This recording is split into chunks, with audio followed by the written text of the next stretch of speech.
આ બધામાં જૂન, જુલાઈ, ઓગસ્ટ એમ 3 મહિના માટે જે વીજ કર 20% જે લેવામાં આવે છે એ 3 મહિના માટે 15%, 5% ઘટાડવામાં આવ્યો છે. 30 લાખ દુકાનદારો, વેપારીઓ, કારીગરો એ બધાને એનો લાભ મળશે અને 80 કરોડ રૂપિયાની આર્થિક રાહત રાજ્ય સરકારે આપી છે. એવી જ રીતે લોકડાઉનને કારણે નાગરિકોને પરિવહન, ખાસ કરીને લક્ઝરી બસો, ટેક્સીઓ, આ બધાને, જીપો, આ બધાને ખૂબ અસર પડી છે. ચાલ્યા જ નથી ધંધા. અને એટલા માટે રાજ્ય સરકારે નક્કી કર્યું છે કે લક્ઝરી બસો, કોન્ટ્રાક્ટ કેરેજ બસો, જીપ, ટેક્સી, મેક્સી કેબ, આ બધાને 1 એપ્રિલથી 30 સપ્ટેમ્બર સુધી 6 મહિનાનો ટેક્સ, રોડ ટેક્સ સંપૂર્ણ માફ કરવામાં આવે છે, જેનાથી 63,000 વાહન અને 221 કરોડનો રોડ ટેક્સ પણ રાજ્ય સરકારે માફ કર્યો છે. જીઆઈડીસીના પણ ઘણા બધા પ્રશ્નો હતા. જીઆઈડીસી ધમધમતી થાય, ઉદ્યોગો કામ કરતા થાય તો અનેક લોકોને રોજીરોટી આપે, અને એ દ્રષ્ટિથી 460 કરોડ રૂપિયા જીઆઈડીસીમાં પછી બાકી લેણા હોય, એને ઉપર પેનલ્ટી ચડેલી હોય, વ્યાજ ચડેલું હોય, આ બધામાં આ પેનલ્ટી, વ્યાજ, એ પ્રકારે જે કાંઈ હર્ડલ્સ હતા એ દૂર કરીને ઝડપથી ઉદ્યોગો કામે લાગી જાય એટલા માટે 460 કરોડ રૂપિયાની એમાં પણ જીઆઈડીસીના અલગ અલગ નિર્ણયો કરી અને એમાં પણ રાહત આપવામાં આવી છે. સાથે સાથે ઉદ્યોગ પ્રવૃત્તિઓને વેગવાન બનાવવા 768 કરોડની કેપિટલ અને વ્યાજ સબસિડીનું 31 જુલાઈ 2020 સુધીમાં ચૂકવણું કરવામાં આવશે. એનો મતલબ એ છે કે ઘણાની સબસિડીઓ બાકી હતી, પૈસા ચૂકવવાના, વ્યાજ સબસિડીઓ પણ દેવાની. સરકારે નિર્ણય કર્યો છે કે ઝડપથી એના હાથમાં પૈસા આવે તો એ પૈસા ઇકોનોમીને વધુ ફાસ્ટ બનાવે, એટલે ઉદ્યોગોને નાણાં ભીડ ન રહે, એટલા માટે પણ 768 કરોડ રૂપિયા ચૂકવવાનું રાજ્ય સરકારે નિર્ણય કર્યો છે અને મોટી રાહત લોકોને મળશે.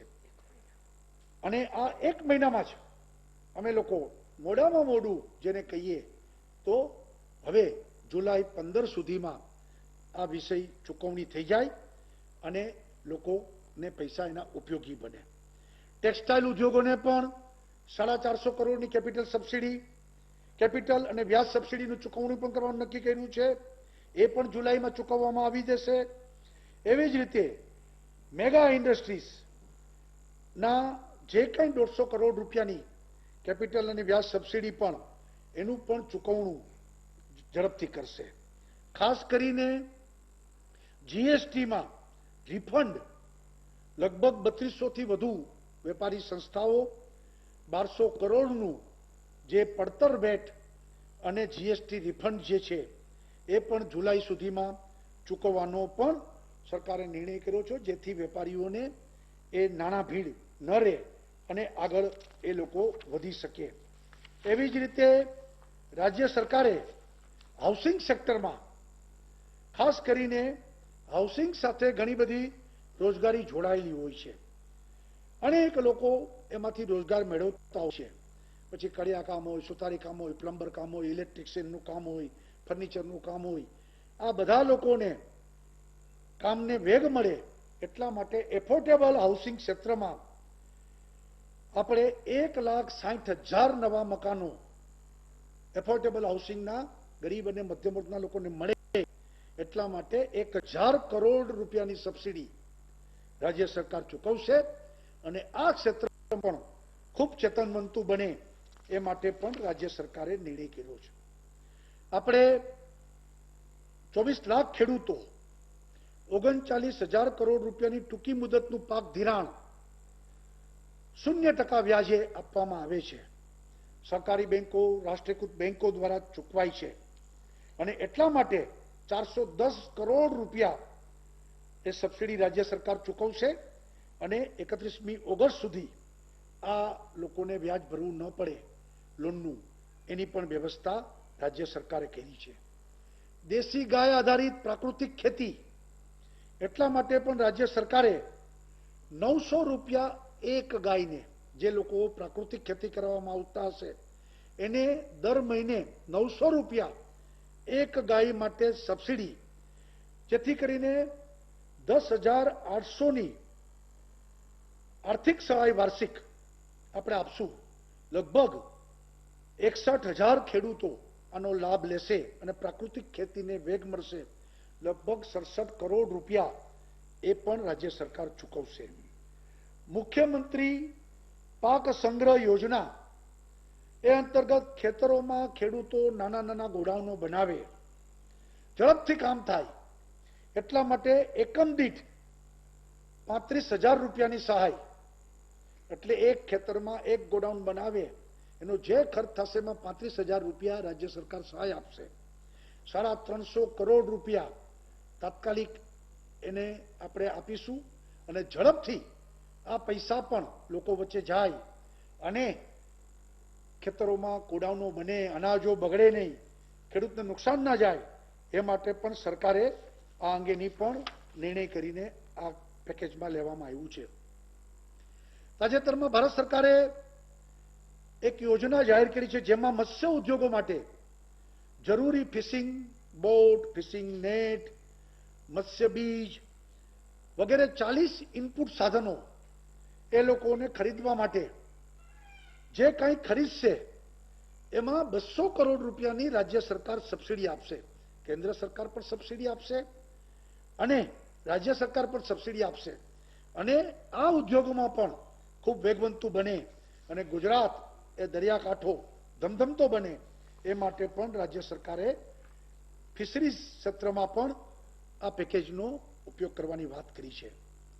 આત્મનિર્ભર ગુજરાત 1 લાખ રૂપિયા કોઓપરેટિવ બેંકો, ક્રેડિટ સોસાયટીઓ આ બધી લોન આપવાની છે.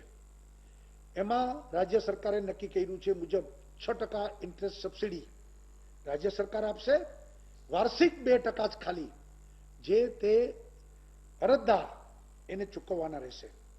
1 લાખ રૂપિયા સુધીની મુદતમાં એ આપણે આત્મનિર્ભર ગુજરાત પાર્ટ 1 આપણે જાહેર કરેલું. આ વખતે બીજું પાર્ટ 2 જાહેર કર્યું છે આપણે, જેમાં 1 લાખથી 2.5 લાખ સુધી બેંકો, કોઓપરેટિવ ક્રેડિટ સોસાયટીઓ એ બધા લોકો લોન આપશે. એમાં કુલ 8%માંથી 4% એ અરજદારે ચૂકવવાના રહેશે, 4% રાજ્ય સરકાર સબસિડી આપશે અને 2.5 લાખ રૂપિયા સુધી એટલે મધ્યમ કક્ષાના વેપારીઓ એને હાથમાં મૂડી આવે, કોઈ પણ કારીગર એના હાથમાં 2.5 લાખ રૂપિયા આવે એટલા માટે પણ પાર્ટ 2 આપણે જાહેર કર્યું છે અને એ અંતર્ગત બીજા 300 કરોડ રૂપિયા, આગલા આત્મનિર્ભરમાં આપણે લગભગ 600 કરોડ રૂપિયા જાહેર કર્યા છે, આમાં બીજા 300 કરોડ રૂપિયા એ ઇન્ટરેસ્ટ સબસિડી એ રાજ્ય સરકાર આપશે. મહિલાઓને સ્વરોજગારી માટે મહિલા ઉત્કર્ષ જૂથોને, સખી મંડળોને 0%થી લોન એ મળી રહે એટલા માટે આપવામાં આવશે, જેના 200 કરોડ રૂપિયા એ વ્યાજ સહાય માટે પણ રાજ્ય સરકારે આ વિતરણ કરવાનું નક્કી કર્યું છે. એવી જ રીતે માનવ ગરિમા કલ્યાણ યોજના અને એ અંતર્ગત આપણે 32,000થી વધુ લાભાર્થીને ઝડપથી જ આપણે એ પોતે સ્વનિર્ભર બને એટલા માટે સાધનો એમને આપવાના અને એના આધાર ઉપર એ રોજીરોટી કમાતો થાય એટલા માટે 25 કરોડ રૂપિયા પણ રાજ્ય સરકારે જાહેર કર્યા છે. એવી જ રીતે આ પેકેજમાં આદિવાસી શ્રમિક, ગુજરાતના કોઈ પણ જિલ્લાનો આદિવાસી શ્રમિક એ બીજે કામ કરવા માટે, પછી બાંધકામ ક્ષેત્રે કામ કરવા જાય, ખેત મજદૂર તરીકે પણ કામ કરવા જાય, એને પોતાના ગામમાં મકાન બનાવવું હોય, પાકું મકાન, તો એટલા માટે 35,000 રૂપિયાની સબસિડી એને આપવામાં આવશે, જેથી ગુજરાતના તમામ આદિવાસી શ્રમિકોને પોતાના ઘરનું ઘર પાકું બની રહે પોતાના ગામમાં.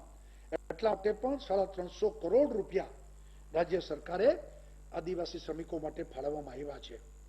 લારી પાથરણા વાળા લોકો ગરમી, ઠંડી, વરસાદ, અને એને મોટી છત્રી આપવી, જેથી કરી સોશિયલ ડિસ્ટન્સ પણ જળવાય અને આ બધાથી એને રક્ષણ પણ મળે. એટલા માટે 10 કરોડ રૂપિયા અને ઝડપથી છત્રીઓ રાજ્ય સરકાર આપીને એમને પણ ઉપયોગી થશે.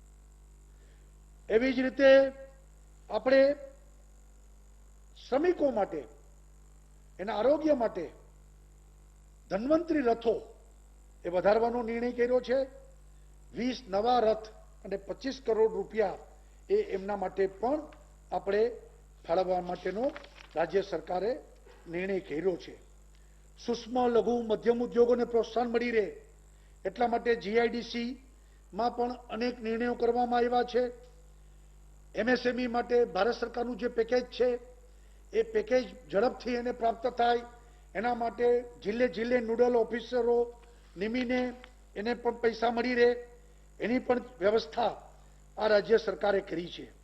એવી જ રીતે રાજ્ય સરકારે રાષ્ટ્રીયકૃત બેંકો સાથે સૂક્ષ્મ લઘુ વ્યાજ, લઘુ મધ્યમ કદના ઉદ્યોગોને ધિરાણ માટે વ્યાજના દરને ધ્યાનમાં રાખીને હાલના વ્યાજના દર 12% ઘટાડીને 10%નો જે નિર્ણય થયો છે એ માટે પણ સબસિડી રાજ્ય સરકાર આપશે. એવી જ રીતે અનેક અલગ અલગ ક્ષેત્રો, જેમ ગરીબ લોકો માટે અત્યાર સુધીમાં આપણે 5 વખત મફત અનાજ એ બધું પૂરું પાડવામાં આવ્યું. આપણે કરોડો કુટુંબોને આ રીતે આ કોવિડમાં મદદ કરવામાં આવી. દિવ્યાંગ, વૃદ્ધ, વિધવા આ બધાને પણ પેન્શનોના ઝડપથી પૈસા મળી રહે એની ચૂકવણી કરવામાં આવી છે. ખેડૂતોને 2,000 રૂપિયા એમને જે કિસાન સન્માન નિધિમાં મળે છે એ પૈસા પણ એમના ખાતામાં પહોંચાડવાની વ્યવસ્થા કરવામાં આવી. અને ઓવરઓલ જેને કહીએ કે રાજ્ય સરકારે દરેક વ્યક્તિ, દરેક ક્ષેત્રોને ધ્યાનમાં રાખીને એને ધબકતા કરવા માટેનો આપણો આ પ્રયત્ન છે. મુખ્યમંત્રી રાહત ફંડમાંથી પણ મોટી અસર મહાનગરોમાં થઈ છે. એટલે 100 કરોડ રૂપિયા 8 મહાનગરપાલિકાને મુખ્યમંત્રી રાહત ફંડમાંથી 100 કરોડ રૂપિયા ફાળવવામાં આવશે. અને 100 કરોડ રૂપિયા જે હેલ્થ વિભાગ જે કોવિડ માટે કામ કરી રહ્યા છે એને 100 કરોડ રૂપિયા, એમ કરીને 200 કરોડ રૂપિયા મુખ્યમંત્રી રાહત ફંડમાંથી પણ આ કોવિડના સંદર્ભમાં આપણે ફાળવ્યા છે. આ રીતે આખું પેકેજ જેને કહીએ લોકો સુધી પહોંચાડ્યું છે. આપણે બધાને ખબર છે કે 1,000 રૂપિયા 65 લાખ પરિવારોને સીધા ખાતામાં આપણે એપ્રિલ મહિનામાં આપ્યા છે. 650 કરોડ રૂપિયા રાજ્ય સરકારે ચૂકવી પણ દીધા છે. એટલે સર્વહિત માટે, બધાના માટે આ આખું પેકેજ 14,000 કરોડ રૂપિયા આપણે આપ્યા છે. અને એનાથી ગુજરાતને આખું ધબકતું કર્યું છે. 120 કરોડ રૂપિયા એસટીને પણ જે નુકસાન થયું છે એને પણ ફાળવવામાં આવ્યા છે, જેથી ફરીવાર એસટી પોતે કામ કરતી થાય અને આમાંથી બહાર નીકળી શકે. તો હું એમ માનું છું કે ગુજરાત સરકાર દ્વારા પહેલી વખત 14,000 કરોડ રૂપિયાનું પેકેજ, આવડું મોટું પેકેજ કદી ભૂતકાળમાં અપાણું નથી. આ વખતે રાજ્ય સરકારના બધા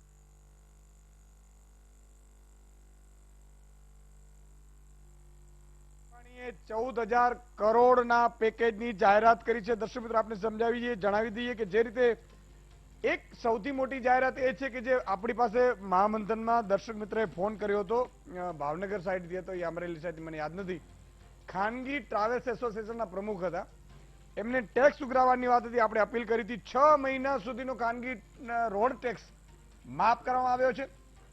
મનપાઓને મુખ્યમંત્રી રાહત ફંડમાંથી 100 કરોડ આપવાનું નક્કી કર્યું છે. 8 મનપાઓને જે મકાનો છે એ મકાનો 1,60,000 મકાનો બનાવવા માટેની એમણે જાહેરાત કરી છે. એટલે કે 1,000 કરોડની સબસિડી. એટલે એ તુરંત ઇકોનોમી ધમધમે. પરંતુ કેટલીક જે એમણે વાત કરી કે ગાયને 900 રૂપિયા વાળી જે ગાય પાડે ને એ બજેટમાં જ ઓલરેડી આવી ચૂકી છે. 100 યુનિટ સુધીનો વીજળી બિલ માફ કરવાની જે સીએમએ વાત કરી એ સારી વાત છે. કેટલીક બીજી પણ એમણે જે ઉલ્લેખો કર્યા છે એ ઉલ્લેખો ઓલરેડી બજેટોમાં ફાળવાઈ ચૂક્યા છે. 6 મહિના સુધીનો રોડ ટેક્સ માફ કર્યો છે. આ એક મોટી જાહેરાત છે. આ સાથે સખી મંડળો માટે જાહેરાત છે, જીઆઈડીસી માટે રાજ્ય સરકારની જાહેરાત છે. આ તમામ મુદ્દે અને મહામંથન આગળ પણ ચાલુ છે. એક નાનકડા વિરામ બાદ તુરંત આવીએ છીએ. આપણી સાથે મહાનુભાવો છે, કારણ કે આ વચ્ચે આવી ગયું એટલે મહાનુભાવ ટર્ન બાકી છે. વિરામ બાદ મળી છે. દર્શક મિત્રો, ક્યાં જતા નહીં.